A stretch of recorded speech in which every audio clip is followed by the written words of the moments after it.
can see what's left of our snow that we got. We still didn't get a big snow, pretty much still a skiff of snow. It's beginning to melt today. You could probably hear the dripping off the roof.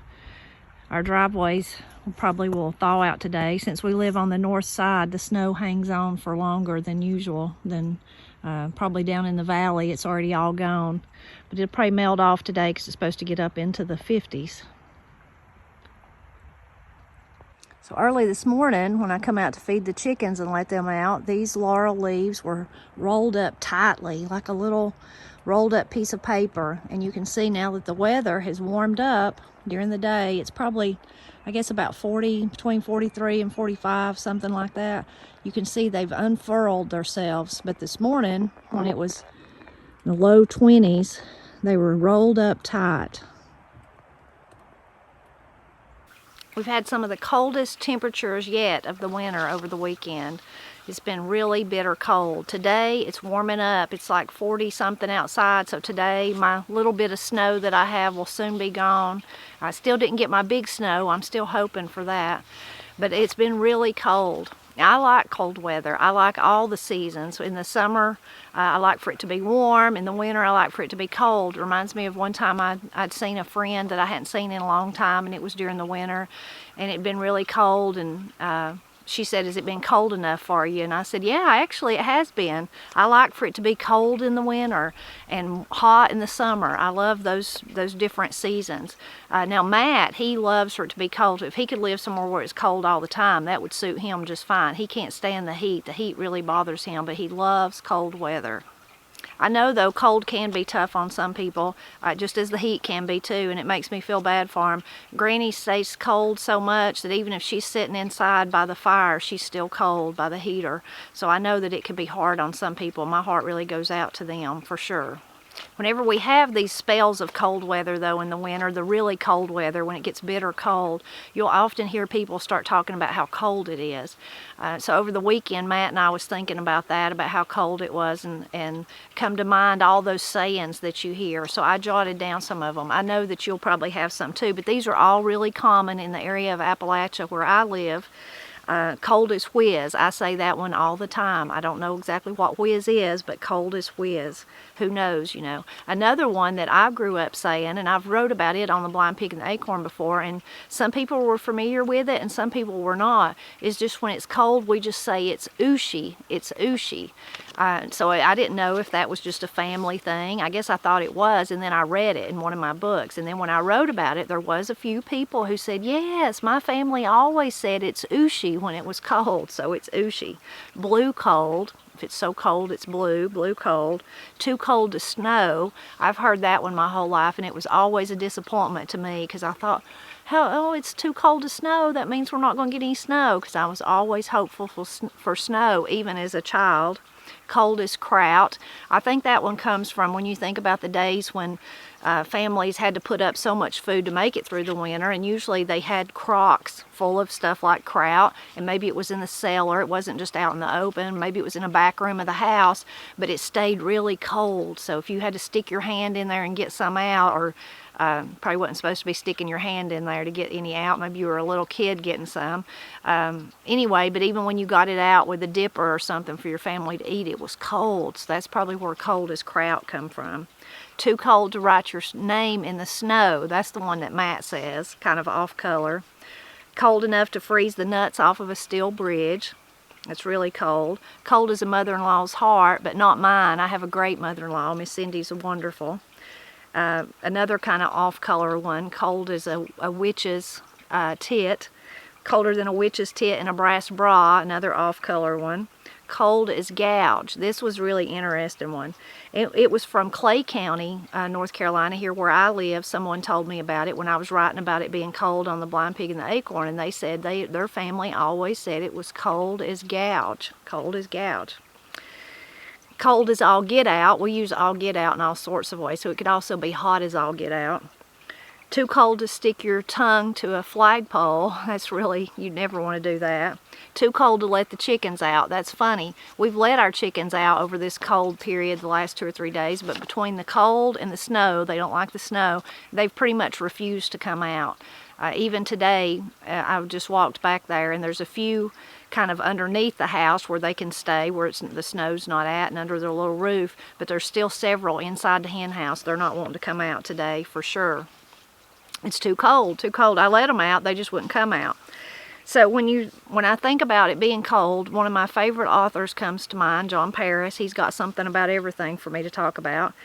And this was something that he wrote, just a little excerpt from something he wrote, and it was about Sylva, actually, Sylva, North Carolina. So he says, folks complaining about the bitter cold now gripping the mountain region will get little sympathy from the old man. Why, this here is only a fair middling cold spell, he said. Talk about freezing weather. Now, we had it back 60 or 80 years ago. I've seen it so cold the chickens' combs turned black and dropped off. Even the birds froze to death in their nests. All the rivers iced over so thick you could drive a wagon team across them. Tags of ice 2 and 3 foot long hung down from the eaves of the house. The old man paused to light his pipe, and there was a twinkle in his blue eyes. He puffed it into life, then grinned at his grandson. Maybe you ain't believing this, but it's a fact as pure as scripture. Back then, we had cold weather, and it was a calamity. But folks never complained much. Why, we even had baptisms when we had to chop holes in the ice on the river to put folks under. So that was from My Mountain, My People, written by John Paris. So I think the old man was teasing. Either that or there was some people that wasn't real smart. I think the baptism could wait before you had to chop the ice to actually get to the river. So he may have been stretching that one just a little bit. So the part about him talking about the rivers freezing over, in my lifetime, I remember when Stamy Creek was froze over, and me and Paul thought it was a skating ring. We could go down there and skate, even though it was very small. So I have seen that. Pap had a really great story he told me about one time when it was bitter cold, kind of like the old man was describing. And at that time, he was a boy, and he was having to go somewhere, though, with his Uncle Frank. Of course, in those kind of families in those days, a lot of the times, because it stretched out so far, Pap belonged to his mother, was one of the oldest in the family, but then he had uncles, her brothers, who were more his age, you know, some of the youngers in the family, and his mother's family. Anyway, him and Frank were going, they had to go somewhere. Well, they had to cross the river, so they always crossed down here in Brasstown, the Island Ford it was called. That's where you would ford the river. Pap said people could get in and pull their breeches legs up and walk across. It was just a good spot, but you could also drive a team of horses or mules or oxen or whatever across. So they went down there, and it was froze, and so then they had to decide what to do. Of course, Pap was just a little boy. He was just along for the ride. He wasn't doing any of the deciding. But finally, Frank decided, he thought that the ice, he said, we'll go across, and the ice will just break. And then, you know, the horse's feet and the wagon will just go through to firm ground. So I think we should go ahead and do it.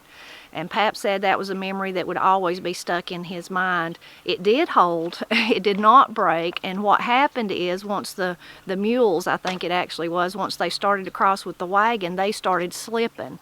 And then once they started slipping, they got panicked. So he said it was just a mess. To try finally get them across off the ice. It was just like, it was like a skating ring, except for mules at that time. So that was one story that he told me about when the rivers, that would have been the Hiwassee River, when it did freeze, at least in that part, that section right there, freeze over enough for mules to actually drive across it. Another thing this cold weather always makes me think of is Granny. She's always, my whole life, warned us and talked to us about being out in the cold. You don't need to be out unless you're all wrapped up. She got all these rules that she lives by. You know, you don't wash your hair and then go outside. Even if it's dry, she just means you don't wash it on the same day you're going to go out.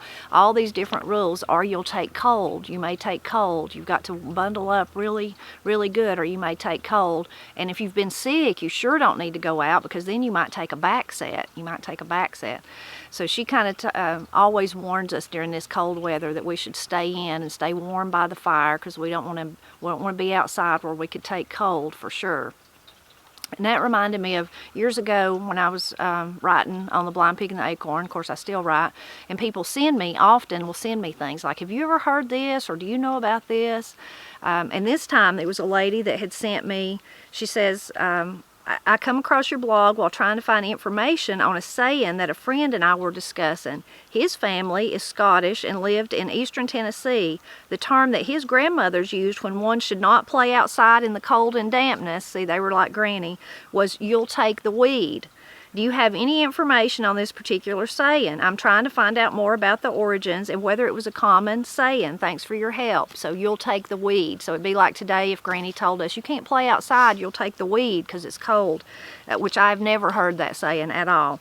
So I looked in all my books and didn't really find anything, but I did find in an online dictionary, and this was the only definition that kind of even come close to it, was weedy. Early 15th century from weed plus Y, in old slang in reference to horses, not of good blood or strength, scraggy, worthless for breeding or racing. And then it said from 1800, hence of persons, thin and weakly. So the definition, it made me wonder if describing a horse that was doing poorly, you know, could have somehow morphed into describing a person who might be doing poorly or might suddenly become sick from being out in the cold, as Granny would say it. So you'll have to tell me if you've ever heard that. You'll take the weed instead of like Granny saying you'll take cold. Cold, it was you'll take the weed. It's funny though, those kind of warnings of Grannies that I scoffed at and laughed at when I was growing up, I find myself saying the same things today. And especially when Corey and Katie were younger. I remember one time Corey had been sick. I don't remember what she'd had, but she'd had a bout of sickness, you know, like the flu or a bronchitis or something like that. And it was in the spring of the year, and someone come to Har Pap's garden. You know those March days where one minute you think it's like you almost feel like it's summer and you want to put your bathing suit on or your shorts on or play in the creek, and then the next day the cold wind's blowing and you know winter's not gone. But it was one of those kind of warmish days, and once the garden was hard, Katie wanted to, and Corey wanted to walk in it. They wanted to go in it barefooted. That was like something they did every year, and they liked to look for arrowheads or pretty rocks, but mostly arrowheads. And Corey was going to take her shoes off. Katie took hers off and started out, and then when Corey did, I found myself saying, "No, Corey, you can't." And she said, "Why?" And I said, "Because you've been sick." And then out comes Granny through my mouth, "And you might take a back set." So even though I didn't grow up believing what Granny said, and I'm not even saying I believe it today, but there yet she had instilled that in me to the point that I wanted to stop Corey, and I did. I wouldn't let her walk barefooted in that cold turned earth where Pap's garden had just been hard. I wouldn't let her. It's a funny memory. But I hope you enjoyed this little talk about cold, and I hope that you'll leave a comment. I'm sure that you've got some really unique and colorful, I'm sure, cold sayings about how cold it gets at your house or in the area you live.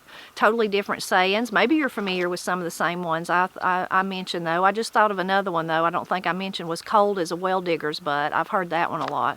When you think about digging in the cold ground, but also water being involved, you can see how that would be very cold for sure. But please leave me a comment with any of the cold sayings that you think of. And as always, I hope you'll continue to drop back by Appalachia and help me celebrate the wonderful, colorful language.